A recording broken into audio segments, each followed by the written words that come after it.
a group of zombies suddenly appeared blocking the road. Everyone sensed something wrong. Chains were locked tightly on the zombies' legs. Suddenly the zombies instantly raised their guns. A vehicle appeared behind them, cutting off their retreat. It turned out these were tourists pretending to be zombies. The robbers said they had no other intentions. They only wanted the truck behind them. A shootout at this distance would bring mutual harm. After thinking briefly, they handed over the truck to the robbers. The robbers left quickly, leaving a small beetle. The escort team of 8 had to squeeze into the small car. Continuing forward, they soon encountered the same robbers again. This time the robbers targeted a family of 4. Charles could no longer tolerate it. He immediately stepped forward to support the family. Surrounded, the robbers laid down their guns. Charles then saw one robber kneeling with hands on head nearby. What's this?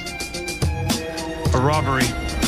Couple and their 2 young children directly executed the previous robbers. Everyone was shocked. They never expected the family was the real robbers. Appearances can be deceiving, and the truck fell into the family's hands again. The team had to squeeze into the small car again, but not far ahead. They saw their truck again, but the family had been killed by lions. They finally regained their truck. This made them realize the road ahead was no longer safe. They contacted Simon via radio. Simon said there was a helicopter at a military base ahead. They proceeded there immediately. Seeing piles of soldiers' bodies on the ground, they had little hope. Suddenly a guard stopped them. He said only the doctor could enter. Old White, who had been a veterinarian, entered the building. Upstairs, Old White found only the general remained alive. The general revealed he had been bitten by zombies. Obviously there was no cure. Seeing Old White unable to heal him, the general punched him down and pushed him into the ventilation shaft. Old White was stuck by metal pipes. Opposite him was also a stuck zombie. Old White's screams echoed in the building. Charles and the others sensed something was wrong. They forced the guard to take them into the elevator. At that moment, Old White was face to face with the zombie. Trembling with fear, thinking he was about to die, he took out his treasured cigarettes, blew smoke rings at the zombie's face, while yelling for help.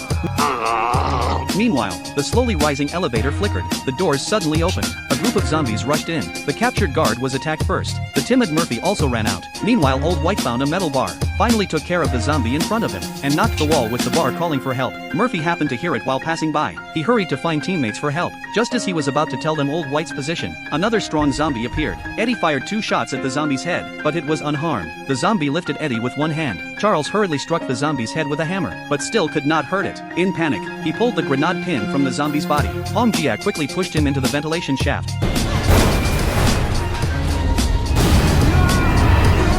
Murphy speechlessly said, "Old White is in the ventilation shaft." Only then they realized they had killed their own teammate. Angry, they went upstairs, preparing to take revenge on the general. Unexpectedly, he was ready. He immediately pulled out a rocket launcher, but due to poor maintenance, the launcher misfired. Charles said they needed a helicopter to take Murphy, who had zombie immunity, to the California lab. Hearing this, the general had no ill will and led them to the airport, but the helicopter was stripped to an empty shell. Suddenly 2 zombies crawled out from the plane and pushed the general off the building. The operation failed completely. At this moment they saw Old White, who had turned. Warren decided to give him mercy.